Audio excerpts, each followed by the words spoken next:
प्रिय साथियों, आप सभी का स्वागत है हमारे यूट्यूब चैनल एम के स्टिचिंग पॉइंट में। बात करेंगे यहाँ पर 6800 केस हाई कोर्ट आर्डर 15 फरवरी तक संभावनाएं क्या हैं। साथ ही में सबसे बड़ा सवाल कि 6800 चयन सूची वर्सेस 19,000 सीटों की मांग क्या होगा निस्तार। साथ ही में आंसर की प्रकरण नियुक्त में कॉमन अंक लाभ के अडंगे का लाभ बेसिक को ही कैसे। यूपीटीजीटी पीजीटी परीक्षा मार्च में कितनी संभावनाएं। 72,825 शिक्षक भर्ती से संबंधित 12,460 लिस्ट पर निर्णय जल्द। खुशखबरी, अतिथि शिक्षकों को पूरे वर्ष का मानदेय। सहायक अध्यापक आकलन परीक्षा, उत्कृष्ट विद्यालय और कुछ अन्य महत्वपूर्ण खबरें जिनको हम यहाँ पर आप सभी लोगों के साथ साझा करने का प्रयास करेंगे। और हम यही आशा करेंगे आप इस वीडियो को लाइक शेयर करेंगे और चैनल को सब्सक्राइब करेंगे। तो चलिए सबसे पहले बात कर लेते हैं यहाँ पर हम 6800 केस के हाई कोर्ट आर्डर को लेकर के। तो जहां तक संभावनाएं लगाई जा रही थी फरवरी के फर्स्ट वीक की, जो खत्म हो चुका है। सेकंड वीक की जो संभावनाएं हैं क्या है, इसको लेकर के लगातार यही मन में अटकलें हैं। क्या 15 फरवरी तक जो ऑर्डर की बात की गई थी वो ऑर्डर डिलीवर हो रहा है। तो हम आपको अवगत करा दें, किसी भी तरीके से अभी कोई स्पष्ट सूचना सामने निकल कर नहीं आई है कि 15 फरवरी तक ही आपका ऑर्डर डिलीवर हो जाएगा। और संभावनाओं की बात करें तो अभी तक जो है संभावनाएं क्षीण ही लग रही हैं, क्योंकि अभी तक काज लिस्ट में कोई भी अपडेट नहीं दिया गया है कि 6800 केस ऑर्डर इसी हफ्ते या 15 फरवरी तक डिलीवर कर दिया जाएगा। अब प्रयास यही है कि जल्दी से जल्दी फैसला डिलीवर हो, क्योंकि यहाँ पर हम अवगत करा दें कि अभ्यर्थियों की मानसिक प्रताड़ना बढ़ती जा रही है और लगातार यही प्रयास हो रहा है कि जल्द से जल्द इस कोर्ट ऑर्डर को डिलीवर होकर जाने से यहाँ पर चीज़ें स्पष्ट हो जाएंगी। दूसरा जो सबसे बड़ा प्रश्न सामने निकल कर आ रहा है, 6800 चयन सूची वर्सेस 19,000 सीटें, यानी जो घोटाला हुआ सीटों का उसको लेकर के 6801 चयन सूची दी गई, यानी 6800 पद दिए गए और मांग की जा रही है 19,000 पदों की। तो जो ये 19,000 के सापेक्ष में 6800 पद दे दिए गए हैं, इन पर क्या डिसीजन आ सकता है। क्या 19,000 कंप्लीट सीटों का आदेश आएगा या 6800 चयन सूची को ही यहाँ पर जो है स्टे रखा जाएगा। ये सबसे बड़ा सवाल जो है मन में उठ रहा है। और अगर हम कहें तो कोर्ट के लिए भी यही मुद्दा सबसे बड़ा मैटर बना हुआ है। मसले में जो सबसे इम्पोर्टेंट रोल प्ले कर रहा है वो है आप सभी लोगों का आरक्षण का मुद्दा, क्योंकि अन्य अदर कोई मुद्दे होते तो इसको जो है जल्द ही डिलीवर कर दिया जाता फैसले को। लेकिन जो सबसे बड़ा और स्पष्ट मुद्दा सामने निकल कर आ रहा है वो है आरक्षण में विसंगति, यानी आरक्षण घोटाले का मुद्दा, जिसमें स्पष्ट रूप से विद कंप्लीट डॉक्यूमेंट के साथ ही बात की गई है कि 19,000 सीटों की जो है यहाँ पर घोटाला किया गया है। अब यहाँ पर बेसिक विभाग व सरकार फंस चुका है, क्योंकि 6800 की लिस्ट दे करके अब बेसिक विभाग को स्पष्ट करना पड़ेगा कि जो यहाँ पर फिल्टर की गई हैं, पहले लिस्ट जो 69,000 शिक्षक भर्ती उनको फिल्टर करने के बाद मात्र 6800 ही सीटों का घोटाला हुआ। अगर हुआ है तो यहाँ पर दूसरा सबसे बड़ा सवाल ये है कि 6800 का जियो सरकार यहाँ पर प्रेजेंट करे कि किस हिसाब से यहाँ पर 6800 को यहाँ पर चयनित किया जा रहा है, क्योंकि ये अन्यत्र लोगों की भी मांग है, वो चाहे जर्नल के लोग हों चाहे अन्यत्र लोग हों। इनका स्पष्ट रुख यही है कि अगर 6800 में ही आरक्षण पूर्ण हो रहा है तो ये बताया जाए कि इससे पूर्व में जो आरक्षण की चीज़ें थी उनको कैसे स्पष्ट किया गया था। और जो ये दिया गया है स्पष्ट रूप से 6800 चयन सूची जो बनाई गई है, इसमें जो सीटें प्रोवाइड कराई गई हैं उसमें कितना ओबीसी को कितना एससी को यहाँ पर आरक्षण दिया गया है। तो फाइनली अगर हम इस चीज़ को देखें, अगर यहाँ पर इस पॉइंट को देखें कि 6800 या 19,000 तो कैसे होगा निस्तारण, ये सबसे बड़ी समस्या कोर्ट के लिए भी है, विभाग के लिए भी है, क्योंकि विभाग ये लिस्ट निकाल करके स्पष्ट रूप से फंस चुका है। क्योंकि पहले स्वीकार करना कि 69,000 शिक्षक भर्ती कंप्लीट ना हुई है और उस पर भी एक जो है याचिका आप सभी लोगों को पता है यहाँ पर कनेक्ट है, और वो याचिका किसी भी तरीके से पद बढ़ाने का आदेश सिंगल बेंच के द्वारा नहीं करवा सकती है। और इधर जो है साथी जो बात कर रहे हैं ओबीसी आरक्षण की, वो डबल बेंच और सुप्रीम कोर्ट की बात पहले कह चुके हैं। तो अब देखने वाली बात होगी इन सभी को एक स्पष्ट रूप से साधने का प्रयास करेगा कोर्ट का आर्डर, या स्पष्ट रूप से 6800 चयन सूची के साथ जुड़ा रहेगा। जहां तक बात करें तो 6800 चयन सूची के प्लस होना बहुत ही बड़ा रुख हो सकता है, क्योंकि यहां पर हम बता दें कि जो साथी जो आरक्षण घोटाले को लेकर के अपने स्पष्ट रुख को प्रेजेंट किया गया है, और वो रुख स्पष्ट रूप से अब कोर्ट का जो फैसला आएगा उसमें देखने को मिलेगा, और बहुत ही बड़ा रोल है। इसी के कारण ये आर्डर आप सभी लोगों का डिलीवर नहीं हो पा रहा है। है। और मेन कारण यही है कि आरक्षण का निस्तारण ही सबसे बड़ी दिक्कतों का सामना अब कोर्ट के लिए दिख रहा है। तो जैसे ही कोर्ट से कोई आर्डर से रिलेटेड अपडेट आता है या विभाग से कोई अपडेट अन्य आता है तो हम आपसे को जरूर अवगत कराएंगे। अगर स्थायी स्थिति को देखें तो अभी तक कोर्ट की आर्डर को लेकर के कोई महत्वपूर्ण सूचना निकल कर सामने नहीं आई है कि किस डेट में आपका आर्डर डिलीवर किया जाएगा। अब बात कर लें यहाँ पर दूसरा महत्वपूर्ण मैटर, जिसमें आप सभी लोगों को पता है अवमानना वाद डालने के बाद 17 मार्च तक इसमें जो है निस्तारण को लेकर के आदेश भी आ चुका है कि आंसर की प्रकरण में नियुक्ति की प्रक्रिया जो है कंप्लीट की जाए। 17 मार्च तक समय भी दे दिया गया है अवमानना वाद पर, वरना कार्रवाई की जाएगी। अब जो है समय मिला है, इस दौरान कटाव का डिसाइड करने के बाद काउंसलिंग और नियुक्ति की प्रक्रिया को कंप्लीट करते हुए विद जो है नियुक्ति देनी है अभ्यर्थियों को, उनको कॉलेज भी आवंटित करना है। ये सारी प्रक्रियाएं होनी है। सबसे पहली प्रक्रिया जो अब होनी है वो पीएनपी सबसे पहले रिजल्ट आउट करेगा जो आंसर के प्रकरण के साथ ही, और उसके बाद में रिजल्ट जो निकलने वाला है। अब सबसे बड़ी पेच कहां पर निकलकर सामने आ रहा है और बेसिक को उसका कैसे लाभ मिल रहा है।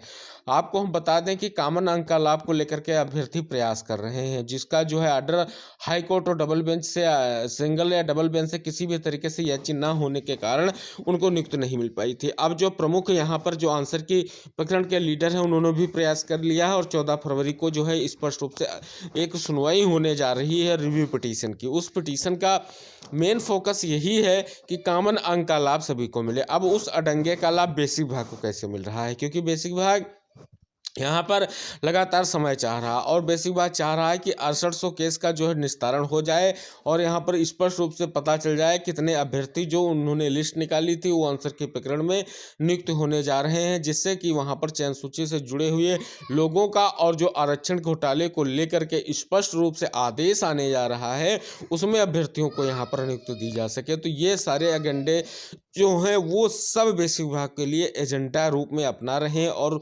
सब जो है इम्पोर्टेंट रोल प्ले कर रहे हैं। तो आंसर के प्रकरण को लेकर के वह 1 महीने का जो समय है, इसी के अंतर्गत जो है 6800 चयन सूची पर भी विचार किया जा रहा है कि डिसीजन आ जाएगा।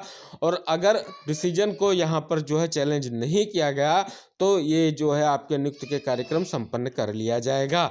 क्योंकि यहाँ पर हम आपको बता दें कि आपकी जो बजट पेश होने जा रहा है उसमें नए शिक्षा आयोग का गठन होगा और जल्द ही आप सभी लोग देख सकेंगे नई भर्ती का विज्ञापन भी इशू करने का प्रयास किया जा रहा है, क्योंकि जो पदोन्नति का कार्यक्रम है उसका पूरा कार्यक्रम तय कर दिया गया है। अप्रैल तक सारी चीज़ें कंप्लीट हो जाएंगी बेसिक में और पदों का ब्यौरा स्पष्ट हो जाएगा कि इतने पद यहाँ पर शेष बच रहे हैं।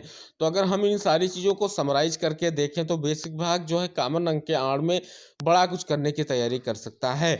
तो देखने वाली बात होगी जो कॉमन अंक में आप सभी लोगों की सुनवाई होने जा रही है स्पेशली रिव्यू पिटीशन पर, वो ही महत्वपूर्ण रहने वाली है। शेष याचिकाओं से जुड़ना ना जुड़ना ये आपका स्वैच्छिक है, लेकिन शेष याचिकाओं का इतना रोल नहीं रहेगा क्योंकि ये कोर्ट का आदेश आया है कि सुप्रीम कोर्ट ने केवल याचिकाओं को ही लाभ दिया है। तो अब सुप्रीम कोर्ट से ही डिसीजन पर अगली मोहर लगा सकता है। सिंगल बेंच जो है सुप्रीम कोर्ट के फैसले को अधीन बनाते हुए किसी भी याचिका को निस्तारित नहीं करेगी।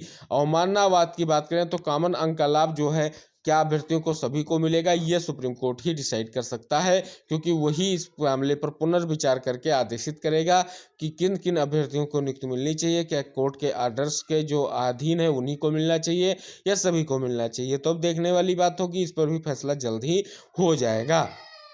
अब एक और सबसे बड़ा महत्वपूर्ण फैसला, जो यूपी टीजीटी पीजीटी परीक्षा मार्च में कितनी संभावनाएं हैं। संभावनाएं निकल कर आ रही कि परीक्षा जो है मार्च में कराई जाएगी, लेकिन आप सभी लोगों को पता है अभी आयोग में कोई भी सदस्य नहीं नियुक्त किए जा रहे हैं और सदस्य न नियुक्त करने का स्पष्ट रुख यही है कि अब नया शिक्षा आयोग ही इस भर्ती को कंडक्ट कराएगा और नए शिक्षा आयोग के गठन को लेकर के मसौदा तैयार किया जा चुका है। अब जो है यहाँ पर बजट में उसको लेकर के चीज़ें स्पष्ट की जाएंगी और यहाँ पर जो है परीक्षा बाद में हो पाएगी। तो मार्च में परीक्षा कर पाना बहुत ही बड़ी बात है, क्योंकि मार्च में परीक्षा हो पाना इतना आसान नहीं है। परीक्षा आपकी आगे बढ़ सकती अब स्पष्ट रूप से जब नया आयोग अपना वर्क करना स्टार्ट कर देगा, क्योंकि नए आयोग के गठन में और कुछ बहुत चीज़ें देखनी होंगी। नए आयोग के गठन में नए सदस्यों का गठन, अध्यक्ष का गठन, सभी चीज़ों के लिए सारी चीज़ें स्पष्ट होने के बाद ही आप सभी लोग देख सकेंगे कुछ हो सकता है। लेकिन मार्च की संभावनाएं अभी क्षीण ही लग रही हैं कि यहाँ पर परीक्षा हो पाएगी। अगर होती है तो ये आप सभी लोगों के लिए बहुत ही स्पष्ट चीज़ हो जाएगी। अब बात करेंगे 72,825 शिक्षक भर्ती में, जिसमें आप सभी लोगों को पता है 12,460 लिस्ट आई, जिसमें जो मैटर फंसा वो शून्य जनपद का लेकर के, और यहाँ पर 2 मैटर्स फंसे 51 जनपद और शून्य जनपद का। अब इसी मैटर का निस्तारण जो है आप सभी लोगों का सुनवाई होने जा रही। कल आप सभी लोगों को यहाँ पर सुनवाई होगी। और यहाँ तक जो ये लिस्ट का उदाहरण सभी भर्तियों में दिया जा रहा था कि 69,000 शिक्षक भर्ती में अभी तक यही बताया गया कि 12,460 लिस्ट का निस्तारण सरकार ने नहीं किया है, लेकिन इसका निस्तारण अब जल्द हो जाएगा। कल से यहाँ पर मामला कंटिन्यू सुना जाएगा कोर्ट की तरफ से, और यहाँ पर सबमिशन सभी के हो चुके हैं, और सबमिशन के बाद में यहाँ पर मामला सुन करके यहाँ पर स्पष्ट रूप से इस फैसले को डिसाइड किया जाएगा कि किस हिसाब से अन्यत्र जनपद में शून्य जनपद के जो आवंटित जो है अभ्यर्थी उनको नियुक्ति दे दी जाएगी। तो इन सभी पर मुहर जल्द लगने की प्रबल संभावना है, और कोर्ट जल्द ही इस पर भी डिसीजन दे सकता है। अब बात करेंगे अतिथि शिक्षकों को जो मानदेय की बात चल रही है, उसमें अब जो है मानदेय पूरे वर्ष के देने की तैयारी की जा रही है। तो जो आपका अतिथि शिक्षकों को मानदेय दिया जाना है, उसको लेकर के बहुत बड़ी खबर सामने निकल कर आ गई है। लिखा गया है कि शिक्षा विभाग ने सरकार से अतिथि शिक्षकों में पूरे साल का मानदेय देने की सिफारिश की। अब काम करने की अवधि का मानदेय नहीं दिया जाता था। हालांकि अतिथि शिक्षकों के लिए स्थायी नीति मातृत्व अवकाश का लाभ तथा नियुक्त हुआ स्थायी शिक्षक की नियुक्त होने पर समायोजन की मांग पर फैसला सरकार पर ही छोड़ दिया गया। पिछले साल 2022 में अतिथि शिक्षकों के आंदोलन किया था। इसके बाद सीएम के निर्देश पर शिक्षा विभाग ने सरकार के अतिथि शिक्षकों के लिए प्रस्ताव बनाकर भेजा। ये आप सभी लोगों को पता है, उत्तराखंड सरकार की तरफ से फैसला लिया जा रहा है। अगली महत्वपूर्ण खबर आप सभी लोगों के लिए निकलकर सामने आ रही बिहार से कि विज्ञापन के 3 माह में सिपाही भर्ती की जाएगी। बहुत बड़ी अपडेट है। यहाँ पर लिखा गया कि विज्ञापन के 3 माह में ही सिपाहियों की भर्ती होगी। पुलिस महकमा भर्ती और इसके समकक्ष पदों पर बहाली सभी प्रक्रियाएं 3 महीने में पूरी की जाएंगी। यह जानकारी आप सभी लोगों को पता है, सिपाही भर्ती के जो अध्यक्ष आपके हैं उन्होंने यहाँ पर स्पष्ट रूप से दी है। उत्कृष्ट और जो आदर्श विद्यालयों की बात की गई है, ये आप सभी लोगों को पता है झारखंड सरकार की तरफ से इन विद्यालयों की बात की गई, और इन विद्यालयों में आप सभी लोग देख सकते हैं स्पष्ट रूप से यहाँ पर 6 से 12 तक की पढ़ाई की जाएगी, जो ये आप सभी लोग देख सकते हैं। यहाँ पर उसका उत्कृष्ट या आदर्श विद्यालयों की बात जो की गई है। और यहाँ पर पता भी है कि शिक्षकों की नियुक्ति की प्रक्रिया भी चल रही है, और स्नातक प्रशिक्षित शिक्षक ही रखे जाएंगे, जिसमें जो है 26,250 का मानदेय दिया जाएगा। तो ये बहुत बड़ी अपडेट है, क्योंकि स्नातक प्रशिक्षित लोगों को यहाँ पर रोजगार मिलने जा रहा है, और बहुत बड़ा प्रयास है। अब बढ़ेंगे आगे, और बहुत ही महत्वपूर्ण खबर झारखंड सरकार की तरफ से है।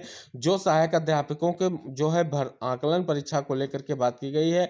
अब ये आकलन परीक्षा की जो आपकी ऑनलाइन कहें आवेदन की तिथि कहें तो 10 फरवरी को इसकी समय सीमा खत्म हो जाएगी, लेकिन इसे अब 16 फरवरी तक कर दिया गया है। अब ये आप सभी लोगों को पता है 89% शिक्षक जो हैं सर्टिफिकेट की जांच पूरी हो चुकी है। अभी भी कुछ 11% जो ज़्यादा से शिक्षक आवेदन नहीं कर सके हैं।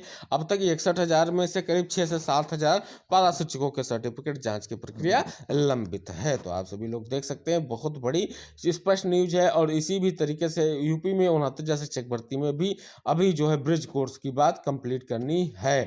तो ये थी आज की महत्वपूर्ण और स्पष्ट खबरें, और आप सभी लोगों को हम अवगत करा दें, जैसे कि चयन सूची से संबंधित कोई भी अपडेट आता है, या आपका आर्डर से संबंधित कोई अपडेट आता है, या भर्ती से संबंधित कोई आंसर की प्रकरण या कॉमन अंक के लाभ को लेकर के आता है, या किसी अन्य भर्ती जैसे टीजीटी पीजीटी हो, यूपीए ट्रिपल एससी की किसी भी भर्ती से संबंधित हो, कोई भी भर्ती हो जैसे 72,825 शिक्षक भर्तियों से संबंधित जो भी महत्वपूर्ण खबरें हैं, उनको हम आप सभी लोगों के साथ साझा करने का प्रयास करते हैं। साथ ही में बहुत ही महत्वपूर्ण अपडेट जो आप सभी लोगों के लिए डेली हम आप सभी लोगों के लिए लाते रहते हैं, उसी कड़ी में ये महत्वपूर्ण अपडेट आप सभी लोगों के पास पहुंच रहे हैं। आशा करते हैं कि ये महत्वपूर्ण खबरें आप सभी लोगों को पसंद आएंगी। अगर वीडियो पसंद आता है तो छोटा सा काम कीजिए, वीडियो को लाइक शेयर कीजिए और चैनल को सब्सक्राइब कीजिए। इसी आशा के साथ हम फिर मिलेंगे, तब तक के लिए टेक केयर, बाय बाय, जय हिंद साथियों।